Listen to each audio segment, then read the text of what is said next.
Disclaimer, this video and no video on my channel is made for people under the age of 13. If you're under the age of 13, please leave now. Thank you.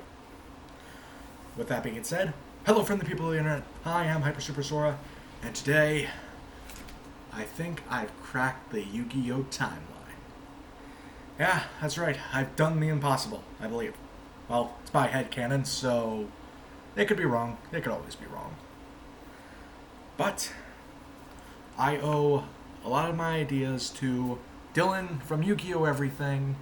Link in the description to Yugioh Everything. And great guy, you should probably subscribe to him instead of me.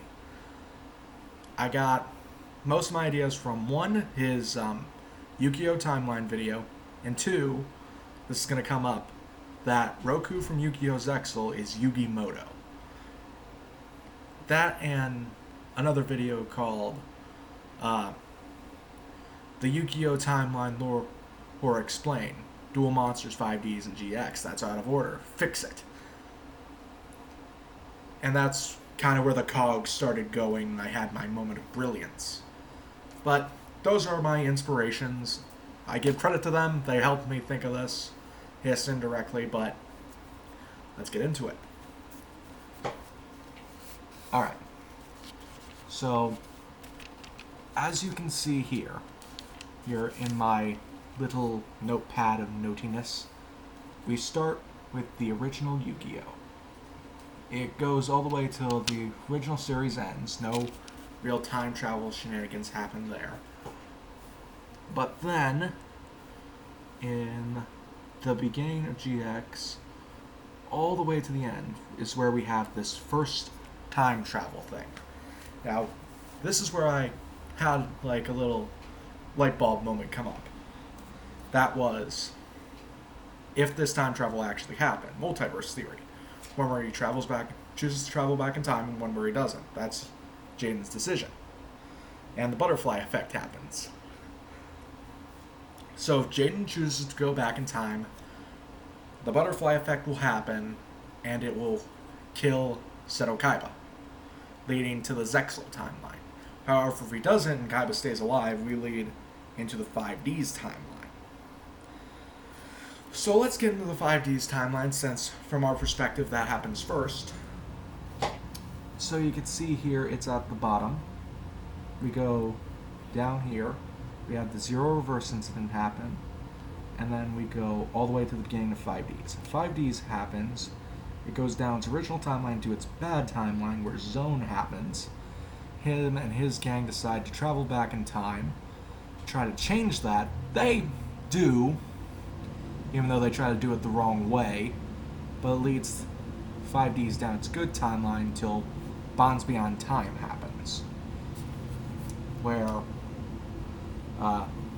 Paradox from Zone's group decides, hey, I'm going to go back, steal Yusei's card, and then I'm going to go all the way, try to kill Jaden, and then go all the way back to try to kill Yugimoto and Pegasus. He steals Stardust Dragon. Yusei follows him back in time, saves Jaden in the process, picks him up, they travel back in time again to save Pegasus and Yugi. If they succeed, they drop each other off back at their respective times, because holy shit, this is a mess.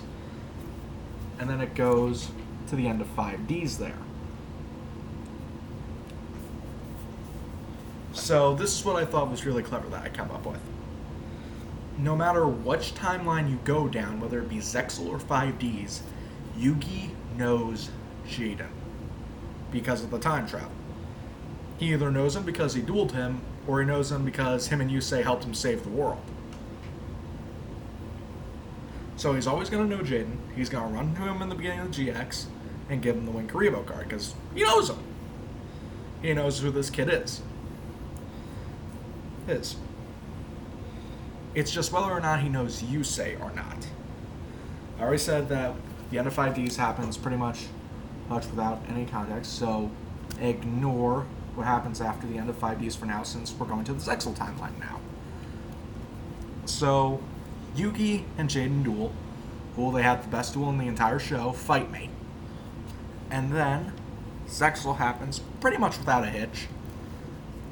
No real big crossover or time shenanigans event happens that I can remember. And then Zexal and 5Ds end roughly at the same time. They roughly begin at the same time, too. But since Roku/Yugi knows who Jaden is, he carves the statues of Neos and Flame Wingman since he knows those cards because he dueled them. He just doesn't know Stardust Dragon and he doesn't know Synchros because they didn't exist in that timeline. If we were on the 5Ds timeline, then of course he would know Stardust Dragon. He probably wouldn't even know Flame Wingman. He would know Neos Knight, but no Flame Wingman. Anyway, they continue on to the future, or until they hit this point right here, where the two universes meet, trade technology, trade trading cards, explains how both universes can get their respective summoning mechanics. The Synchro universe gets Xyz, and the Xyz universe gets Synchros. And they pretty much delve into the new technology that they have. The 5Ds timeline, Hines gets this VR stuff and tries to take it to the next level. And the Zexal timeline gets this new hologram stuff and tries to take it to the next level. Leading to the Zexal timeline going into Arc V and its stuff, and the 5Ds timeline going into Vrains. Now here's the thing. See this little dash here? That is when Zark happens. And to the 5Ds universe, when that happens, when the end of Zark happens and the universe gets split into four, to their perspective, that universe has just been destroyed. Gone, kaput. They can't interact with it anymore. So, the interaction between these two timelines is kaput. Arc V happens, nothing really happens there except Pendulum Summoning happens, and Vrains happens with Link Summoning happening. The reason I believe that these are the things that happen is because the 5Ds timeline has a lot more shenanigans with the Yugioh trading card game, and the public knows a lot more about it.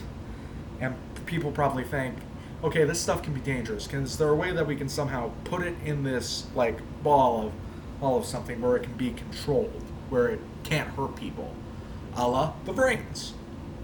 However, people in the Zexal timeline haven't had a big, zero reversal event since Darkness. Hundreds of years back. Well, not hundreds.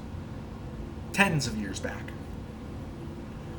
So, they decide, we want to interact with these cards, kind of like the photon transformation that Kite has, except without trying to kill yourself. So that everyone can interact with the holograms, but without slowly deteriorating yourself in the process, making the solid holograms, making Zark and having that universe kind of get fucked. But the Vrains timeline decides, yeah, we need to limit this stuff, makes Link Summoning, makes the Vrains so it can be contained in a safe environment, safe-ish, and they largely succeed. I'll let you debate whether or not which timeline is the good timeline or not.